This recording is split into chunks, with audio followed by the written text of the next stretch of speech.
Et c'est parti pour un nouvel épisode, C'était compliqué. Ouais. Je le laisse, Eh c'est pas les grave. collègues, c'est bon, ils sont couchés, on peut commencer le 5e.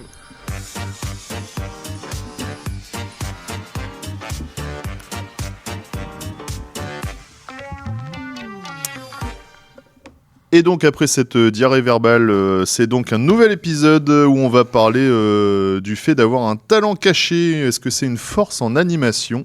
Et du coup, comme vous pouvez l'entendre, c'est Nico derrière le micro et à côté de moi il y a... Cléa. Et Chloé. Oh là là, elles sont rodées directement, tac Ouais, tac. trop de talent. Trop de talent caché. Grave. Du coup, justement, est-ce que les filles, vous avez un talent pour vous ? Est-ce que vous pensez avoir un talent qui vous sert potentiellement dans notre métier ? Je suis trop humble pour répondre à cette question. Je suis sûr que t'en as. Oui, non, mais après, en fait, je sais pas si c'était des talents. Moi, c'est vrai que je peux répondre passion. Talent, passion, Ouais, c'est une ça. force. Moi, je suis arrivée dans le monde de l'animation et ce qui m'a plu, c'est que je pouvais transmettre mes passions du coup aux enfants. Et j'ai fait des études d'art, donc de théâtre, et avant ça d'art plastique. Donc ça a vraiment été ma porte d'entrée de je peux faire du théâtre et des arts avec les enfants et transmettre ces passions-là. Donc après, est-ce que je suis douée et talentueuse dedans ? Pas à moi d'en juger, mais en tout cas passionnée. Chacun ses goûts. Ouais. C'est ça. En tout cas passionnée par ces sujets-là à l'époque. Donc Yes. ouais. Ok, et toi Claire ? Moi, je pense que c'est les grands jeux. J'adore monter les grands jeux. Et plus c'est compliqué, plus j'adore. Yes. Plus il y a de mix, de trucs, de machin, plus c'est compliqué. Et vraiment, j'ai une vraie passion là-dedans, quoi. Trop bien. Moi, je dirais... Alors, les gens disent que c'est un pouvoir que j'ai, la grosse voix. Puisque je ne crie pas, j'ai juste à parler fort pour capter toute une salle de 60 gamins. Ça peut être aussi un handicap des fois, mais ça c'est mon avis. Ouais, moi j'ai la musique aussi, où j'ai fait 15 ans de conservatoire, j'ai fait 10 ans d'art de rue, donc forcément le côté théâtre, où je peux prendre beaucoup de place dans une salle assez facilement. Ouais, c'est une de mes forces, effectivement. Je trouve que le théâtre, au-delà des activités que tu peux proposer pour moduler ta voix, pour prendre des intonations, pour capter leur intention, tout de suite tu fais vivre, quoi. Enfin, t'as un peu, je pense qu'aussi c'est ça, enfin, pour les personnes qui ont peut-être fait du théâtre et de la comédie, des choses comme ça, t'as un public de 30 enfants toute la journée, rien que pour toi, Ouais, et ils de n'ont ouf. pas le choix. Ils sont avec toi. Donc c'est la scène ouverte. Donc tu peux jouer pour les faire craquer, C'est justement, jusqu'au bout. Et au lieu, du coup, moi, ça m'a servi au lieu de m'énerver et de crier, on va dire, je me mettais à jouer un personnage et tout de suite, hop, tu l'as recapté. Et ouais, là-dessus, ça m'a pas mal aidé. C'est marrant parce que du coup nos trois talents se rejoignent. C'est potentiellement faire des personnages pour une activité, pour faire quelque chose. Ouais. Et du coup, alors ma prochaine question c'est est-ce que ça vous a déjà servi en animation ? Je suppose que oui. Mais est-ce qu'il y a une animation ou un truc qui vous a marqué une fois ? Genre un personnage que vous avez fait ou The Grand Jeu ou Oui. Moi, ça m'a marqué et ça m'a beaucoup aidé durant la dernière année que j'ai fait dans une structure. On a monté un grand jeu donc de A à Z qui avait lieu tous les étés. Et en fait, alors déjà, ce côté, des fois que je peux avoir un peu carré, a beaucoup aidé à la prépa de ce grand jeu. Et après, en fait, nous a vraiment conditionné à nous mettre en scène, puisqu'on s'était basé sur un dessin animé qui s'appelle Raya et le dragon. Le dernier dragon, non ? Le dernier dragon, je crois, oui, je il me sais semble. plus. Ouais. Et du coup, donc Raya a affaire à 4 mondes. Nous, on a décidé de partir sur 4 éléments parce que c'était plus simple pour les plus petits. Donc terre, feu, air et j'en ai oublié un. Terre, feu, air, eau. Eau, tout à fait. Et du coup, ça nous a beaucoup aidé pour se mettre dans nos personnages et le vivre. Et on était vraiment tous à fond. Et je pense que c'est ce qui a aidé, c'est le fait qu'on ne lâche pas nos personnages toute la journée, tous. C'est-à-dire que vraiment, plus personne ne portait son prénom, mais chacun avait son personnage. Et je trouve ça d'autant plus facile parce que du coup, moi qui des fois peut avoir, bon, plus maintenant parce que l'animation débride beaucoup qui on est, mais quand j'étais un peu plus jeune, j'avais beaucoup de mal à me mettre en scène et j'étais très timide. Et bah, du coup, quand on joue un personnage, on ne se pose pas la question, c'est-à-dire je ne suis plus Cléa. Ouais, carrément, je vois Donc, ce que ça tu veux aide dire. beaucoup. J'y repense souvent comme un très bon souvenir qui commence à dater, mais quand j'étais en village vacances. En fait, donc les enfants viennent en vacances, on était les clubs enfants, et il fallait mettre en place le spectacle de fin de vacances. Donc tous les vendredis, il y avait le spectacle des enfants. Sauf qu'on les a une semaine, on n'a pas le temps de faire une grosse production avec eux. Et en plus de ça, mon responsable d'animation, et à raison, ne voulait pas faire parler les enfants sur scène parce qu'on ne les entend pas, personne ne comprend. Donc, Ça les stresse encore plus. Ça les stresse encore plus. Donc, on arrivait un petit peu pour la semaine avec un truc imposé. Et moi, je me disais, bon, imposé, bah, ça va être ultra directif et tout. Et donc, j'avais fait un thème, les contes pas vraiment les contes. Donc, c'était des trucs un peu détournés, humoristiques, avec un grand livre qui s'ouvrait, puis on se baladait dans les contes, avec une bande-son audio. Et donc, en fait, tout était mimé sur scène. Donc, il y avait une bande-son avec les contes déjà sélectionnés. Et ce qui était génial, c'est que quand on avait les temps de préparation du spectacle, les enfants s'emparaient du sujet, se l'appropriaient de fou. Et en fait, ils apportaient plein de nouvelles idées. Donc, quelque chose où je me disais, ça va être imposé. Finalement, c'était une vraie petite mise en scène de petite troupe. T'en as un qui voulait pas jouer, qui s'était mis assistant metteur en scène, qui m'apportait plein d'idées, trop bien. Et ça crée vraiment de la vie. Et en plus de ça, comme on avait un peu, évidemment, entre club enfants, le concours de qui fera le meilleur show, évidemment. C'était vraiment des petites réussites et des petites pépites parce que pendant 8 semaines, avec chaque semaine, j'avais fait 2 spectacles, pour moi que ça change un petit peu, des nouvelles propositions, des nouvelles choses à mettre en place et c'était assez chouette. Pour ceux qui nous écoutent et qui ne font pas partie du monde de l'animation, parce qu'il y en a potentiellement, il y a toujours des jeux entre animes. Des jeux ou de la compète entre animes, ou souvent, voilà, c'est ce qui nous motive aussi, qui nous fait marrer, et on est aussi des gosses. Voilà, faut c'est le comme dire. Ça qu'on se dépasse et qu'on devient de super animateurs. Voilà, de ouf. Moi, sur le côté, ça m'a déjà servi. Moi, je remonte au tout début quand j'ai commencé l'animation. Premières vacances, alors c'était dans les préfas. C'était même pas dans une grande salle, etc. Et ayant beaucoup de voix, tendance à beaucoup l'utiliser les 15 premiers jours. Et les vacances d'après, je me souviens du Dirlo avec qui je bosse encore, qui pendant la première prépa m'a pris à la fin en me disant par contre Nico, si tu recries comme t'as fait ou que tu parles beaucoup trop fort comme t'as fait aux dernières vacances, ce serait les dernières vacances qu'on travaille ensemble. Ça calme, ça calme de ouf. Et en fait, ça a été un gros électrochoc et je me suis dit, mais en même temps, oui, je vais peut-être baisser le volume déjà. Et puis, après, j'ai une carrure et tout qui en impose et j'ai pas besoin de parler fort maintenant pour me faire respecter ou pour faire respecter des règles, surtout. Mais ouais, c'est un truc qui m'a marqué, moi, direct, quoi. J'ai commencé dans le monde de l'animation avec ça, quoi. C'est en mode, c'est bien, t'as de la voix. Tais-toi. En gros, c'était un peu ça. Alors que, tu vois, moi, à contrario, j'ai vécu l'inverse. Tout de suite, quand j'ai passé mon BAFA, j'étais avec une formatrice.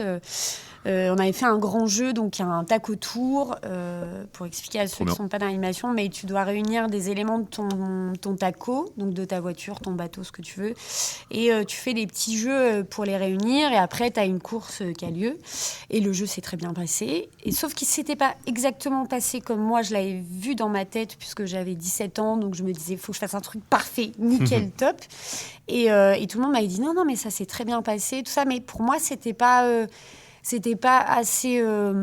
Enfin, les gens n'étaient pas enthousiasmés de fou. Ils n'étaient pas là, c'est le jeu du siècle, tout ça. Et ma formatrice elle m'avait calmée aussi, mais elle m'avait dit en fait, Cléa, il faut que tu mises tout sur les grands jeux, quoi. Vraiment, tu as une facilité à monter les grands jeux, mais arrête de te mettre une pression comme ça, quoi. C'est joue des persos, rentre dans tes persos, même quand. Et je le vois aujourd'hui, ce qu'elle m'a dit il y a 12 ans, 14. Enfin, bon, bref. Il y a quelques années. Me sert énormément parce que du coup, comme je suis dans mon perso, s'il y a des couacs, le perso, il fait genre, c'est prévu, quoi. Ouais, carrément. Moi, je pense que l'art de rue m'a vachement aidé là-dessus, où je m'en fous total du regard des autres. Ça se voit. Et à partir du moment où je me souviens, j'avais les instrus sur le dos entre le camion et là où on allait jouer, moi, ça y est, j'étais dans mon perso et je suis un peu comme ça au taf aussi. enfin ma chérie pourrait le dire, où je peux utiliser 100% de mon énergie au taf, et après je suis plus le même mec à la maison, je suis éteint des fois parce que j'ai plus d'énergie, quoi. Et moi je trouve ça, on a la chance d'avoir un métier et de travailler avec un public enfant où ils adorent ça. Ils adorent quand on est des fous, des personnages, etc. Totalement.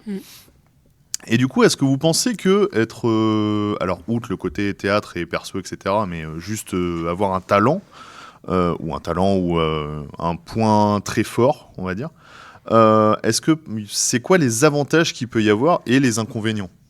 Parce que potentiellement, il y a des inconvénients aussi, peut-être. Moi, je trouve que les talents, c'est... Enfin, en tout cas, talent patient, c'est d'avoir un enrichissement, parce qu'on va pouvoir apporter des choses nouvelles, être complémentaire par rapport à l'équipe, parce qu'évidemment qu'on ne sait pas tout faire, donc avoir quelqu'un qui est super doué en cuisine, un autre qui est super doué en art, un autre qui est super doué en activité sportive, en grand jeu, en fait, ça va apporter une complémentarité dans l'équipe et une diversité, du coup. Ouais. Yes. Mais moi, je trouve que du coup, souvent, il y a des talents ou en tout cas des choses qu'on sait mieux faire que certains. Et c'est pas assez... Alors, je sais pas si c'est pas assez mobilisé ou en tout cas pas assez bien mobilisé dans les équipes pour que du coup, il y ait cette espèce de complémentarité.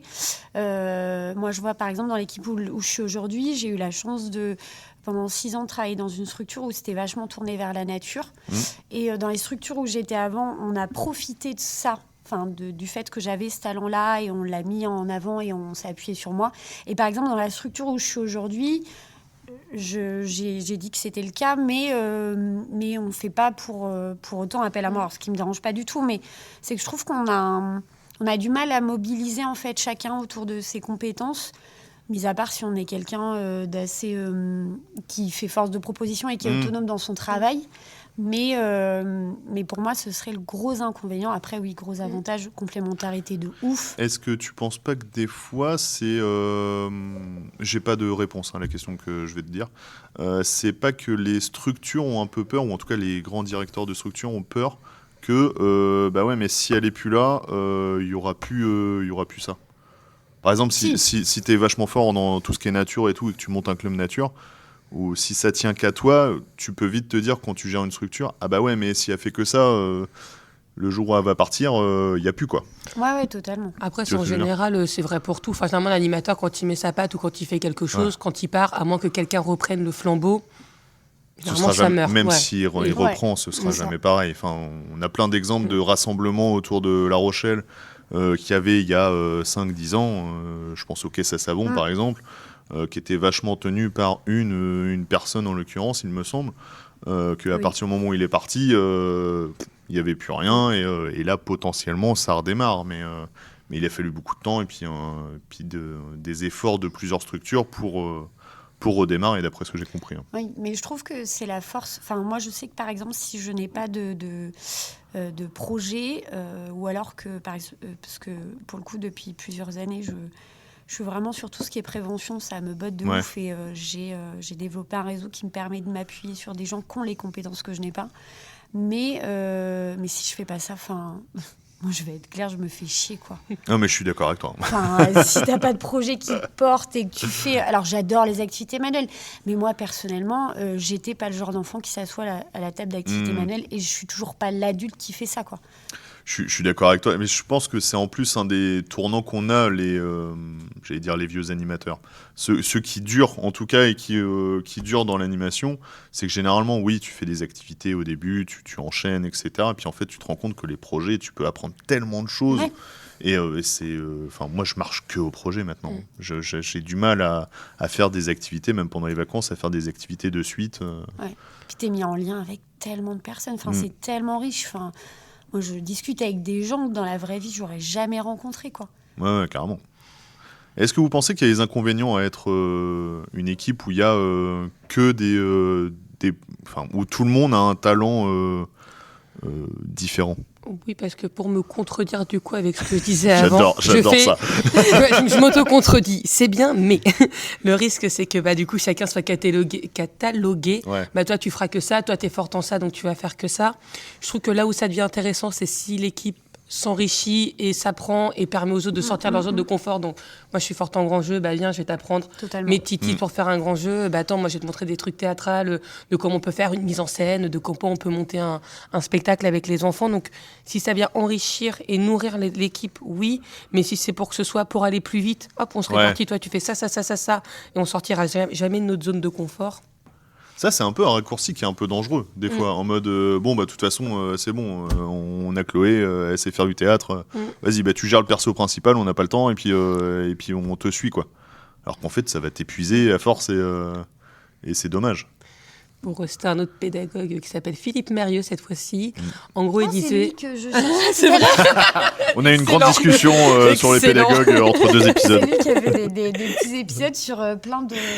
Il dit souvent, on va reprendre dans la pédagogie de projet et dans le spectacle. Ouais. On va donner le meilleur rôle, le rôle principal à l'enfant qui parle le mieux. Alors que celui qu'en aurait le plus besoin, c'est celui qui a le plus de mal à apprendre un texte, qui a le plus de mal à parler, parce que c'est comme ça qu'il va pouvoir apprendre et évoluer. Mais comme on est, et on revient au résultat, dans un besoin on veut de la perfection, on veut des résultats, on laisse moins la chance à ceux qui en ont le plus besoin de s'essayer et d'apprendre.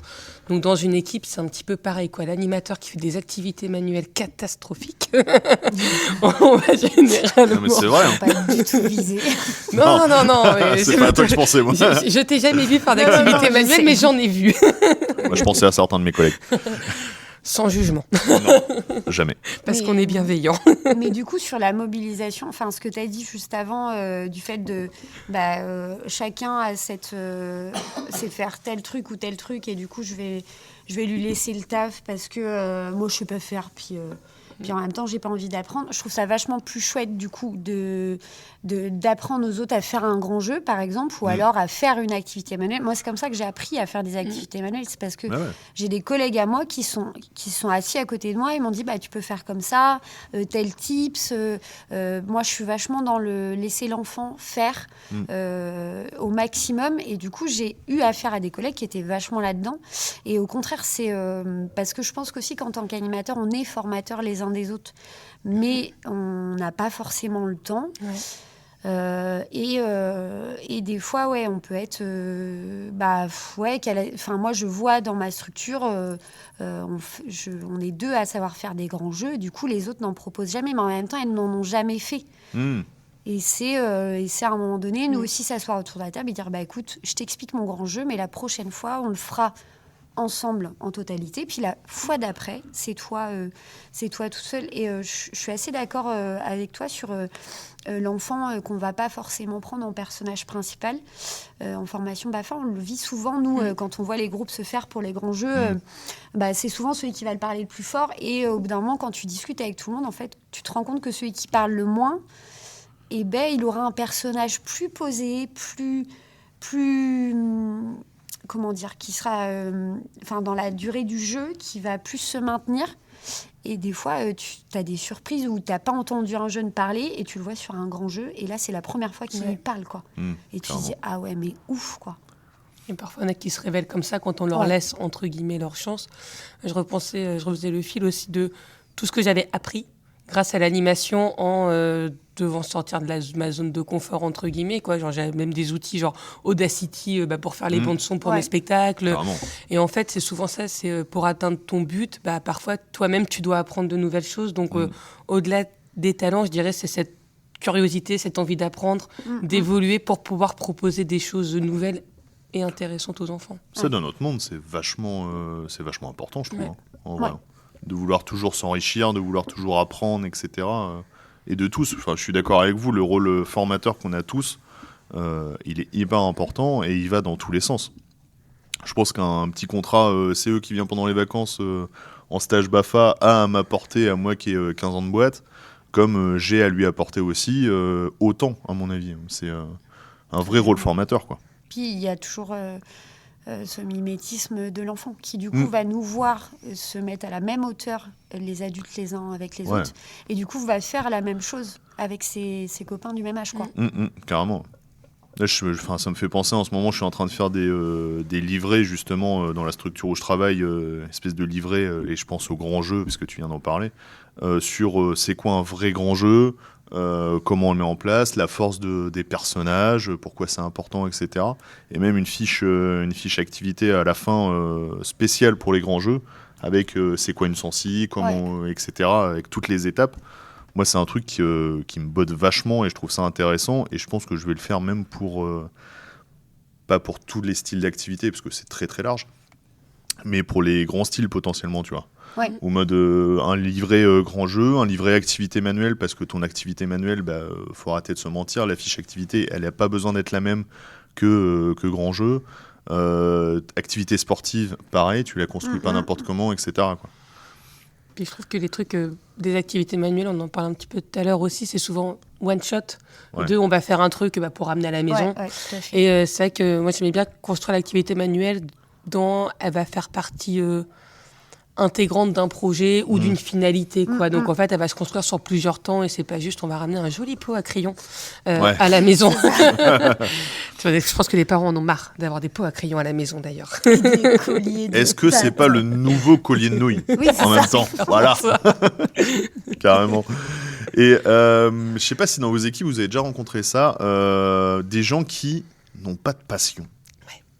Alors moi ça me fait flipper parce que j'en ai à peu près 50 000 par jour, mais il y a des gens qui ne sont fans de rien, n'aiment pas spécialement faire la cuisine ou du sport ou à manger ou faire des choses de leurs mains, etc.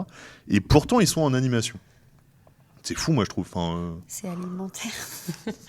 Et même pas, parce que tu vois, je pense à des gens et ils aiment vraiment être avec les enfants, ils aiment faire des choses, etc. Du coup, ils savent pas rien faire. Mais ils ont pas j'allais dire talent caché, encore une fois, c'est pas vraiment un talent, mais de passion, quoi, qui est des trucs qui les fait vibrer à partager, tu vois. Ben là, tu sors les rames. Enfin, je sais pas, j'ai pas la réponse. Moi, j'avoue, j'ai rarement vu d'animateurs, c'est méchant ce que je vais dire, mais j'ai rarement vu d'animateurs pas passionnés, bon animateur, quoi. Enfin, c'est vrai que les animateurs qui n'ont rien à proposer ou à apporter ou d'envie, c'est déjà pour toi-même. Tu portes pas des envies, comment tu vas donner envie aux enfants de faire des choses. Enfin, il y a un truc comme ça qui fait que moi, généralement, les animateurs qui n'avaient pas de passion, qui n'aimaient rien faire, ils n'avaient pas grand-chose à proposer, quoi. Est-ce que c'est pas un peu se leurrer sur soi-même? Parce que je pense qu'on a forcément, j'allais dire forcément des passions. Il y a forcément des trucs que t'aimes dans la vie, à un moment, ou alors t'aimes pas la vie, mais non, mais je sais pas, t'aimes cuisiner, t'aimes même manger des knackis ou peu importe, mais il y a forcément un truc qui te fait vibrer dans la life quand même à un moment, non? Si, mais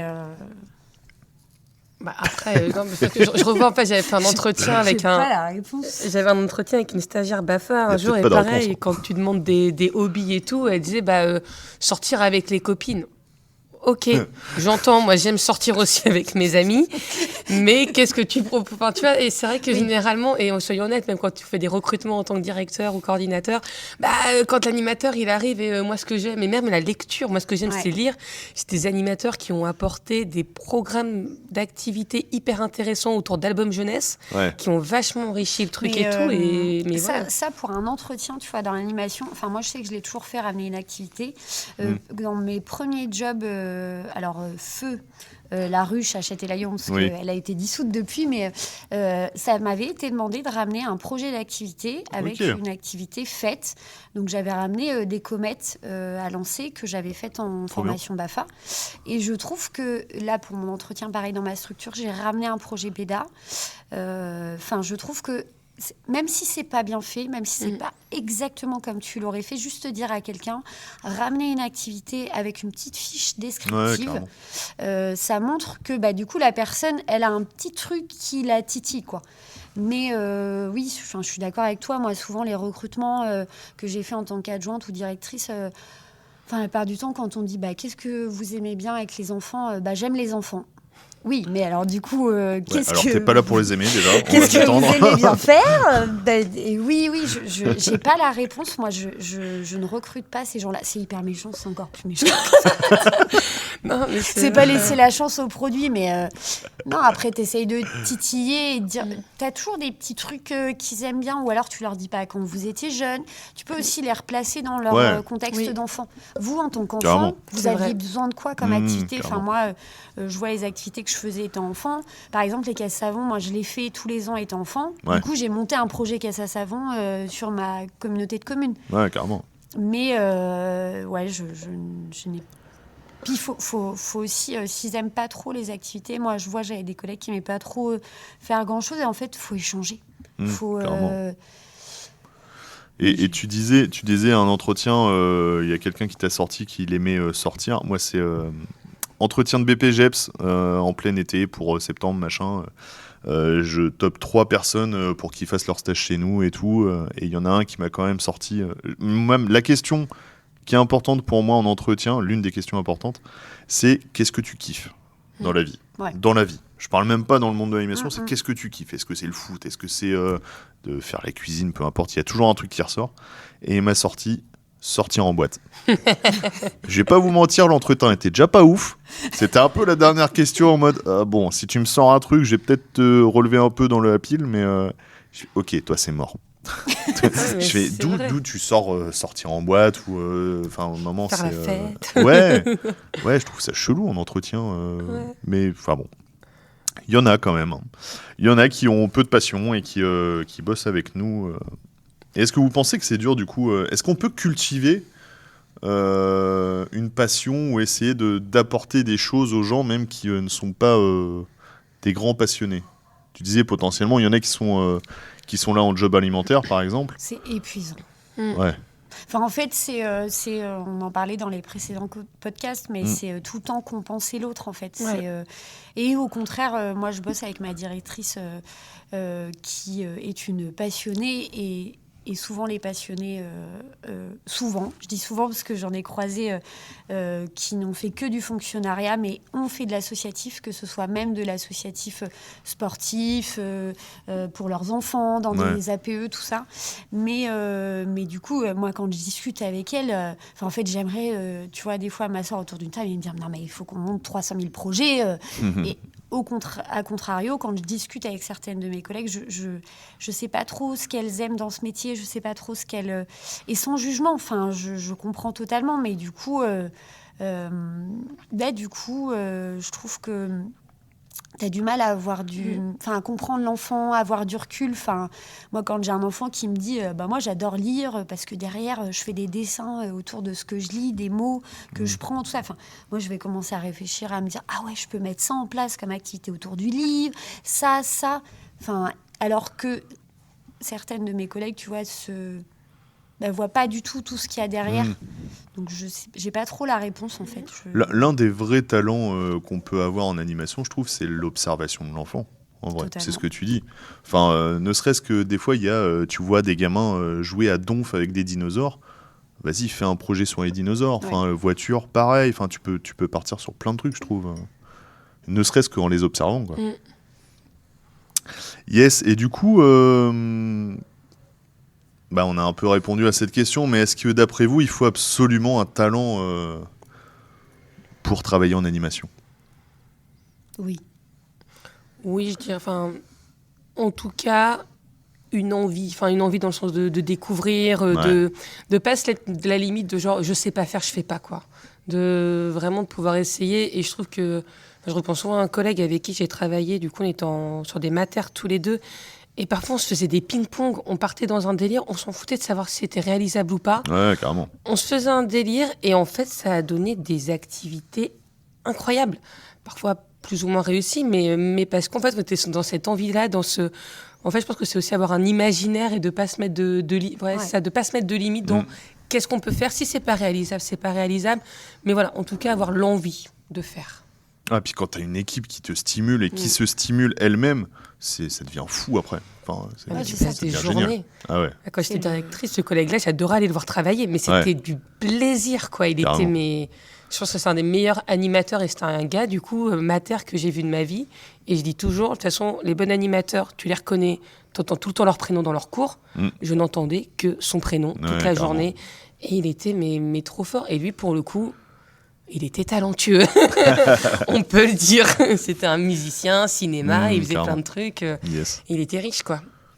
Mais Trop bien. ouais, c'est le vrai talent, je suis d'accord avec toi, c'est de se dire vraiment que tu as un champ des possibles, quoi. Qui est inépuisable, qui peut être remis en question, qui peut être complété par des nouvelles têtes qui arrivent, mais on en revient toujours à la même chose. C'est la faculté de se remettre en question, de se dire, ah bah ouais, volontairement, je m'assois en face de quelqu'un qui a moins d'expérience que moi et j'accepte que ce soit à lui de m'expliquer quelque chose, qu'il n'y a pas de rapport, de hiérarchie. Être humble. Ah, totalement. C'est marrant parce que tu as commencé en faisant cette vanne-là, l'épisode, et en fait, c'est presque la conclusion. C'est être humble et un petit jeune de 16-17 ans peut apprendre autant, m'apprendre autant que moi à 37 ans. C'est ça. Carrément. Être humble et aussi des fois être fier de soi. Ouais. Moi, les enfants, on revient toujours au mimétisme, mais des fois, quand ils font des trucs de ouf, ils ont géré un conflit ensemble tout seuls. Oh, mais je suis trop fière de vous, c'est génial. Carrément. Et faire pareil avec ses collègues aussi quand c'est le cas. Est-ce que la conclusion, c'est pas soyez curieux? Oui. Aussi. On est d'accord. Soyez curieux et plein d'envie. Alors, c'est pas vous n'avez pas de talent, soyez curieux. Hein. On a tous un talent. On a tous potentiellement un talent, je pense. Mais soyez curieux et cultivez ce que vous aimez. Et en animation, moi, je trouve ça génial après. On passe au jeu ? Allez. Wow. Eh ben, puisque le thème, c'était les talents cachés, il y a un talent de caché dans la réponse à chaque fois. Il y a donc le mot talent. Ok. D'accord ? Ok. Dans chaque réponse. J'ai juste 4 petites questions. Si vous trouvez la réponse, vous avez gagné. Ça me sert à éclairer dans le noir. J'ai pas compris le jeu. J'en étais sûr. Non, en Je l'ai fait à ma chérie à la maison, elle a pas compris non plus. En gros, ça sert à éclairer dans le noir. Il y a un truc avec talent dedans dans la réponse. C'est Ouais. ça. Ah, d'accord, ok. Mais je ne vois pas. C'est un truc. Allez, vous allez Un comprendre. lampadaire. Non, bah, pas du tout. Un lampadaire. Ah, talent lampadaire, si ça Un marche. talampadaire. Tout à fait. T'as lampadaire.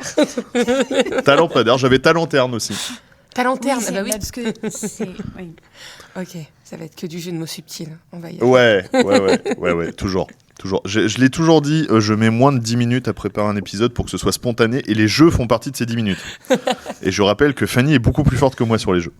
On en mange à la cantine. Talentille. Ouais. J'avais un indice, c'était souvent avec des saucisses. Les talentilles, tout à fait. Attention, ils sont un tout petit peu plus durs les deux prochains. Un petit crustacé cousin du homard. Ta langouste.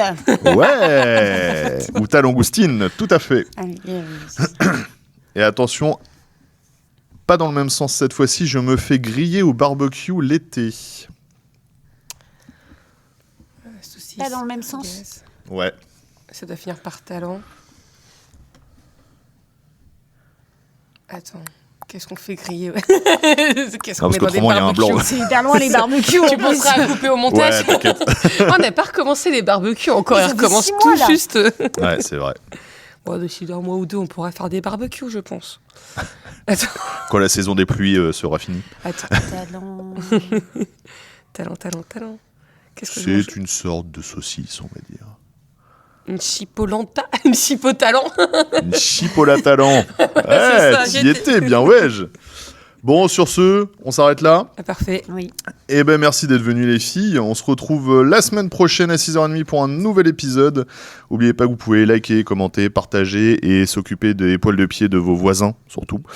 S'ils ont envie, soyons consentants quand même. Vous pouvez les retrouver surtout un peu partout, Spotify, Deezer, YouTube, etc. Et n'hésitez pas à lâcher des coms, ça fait plaisir et on est en train de lancer plein de nouveaux formats. Dont potentiellement un format où même si vous habitez loin de La Rochelle, vous allez pouvoir participer en vidéo. Oui, je le balance comme ça, mais vous verrez. Peut-être que ce sera déjà sorti quand vous écouterez cet épisode. Sur ce, à la semaine prochaine. Eh les collègues, c'est bon, ils sont couchés, on peut commencer le 5e.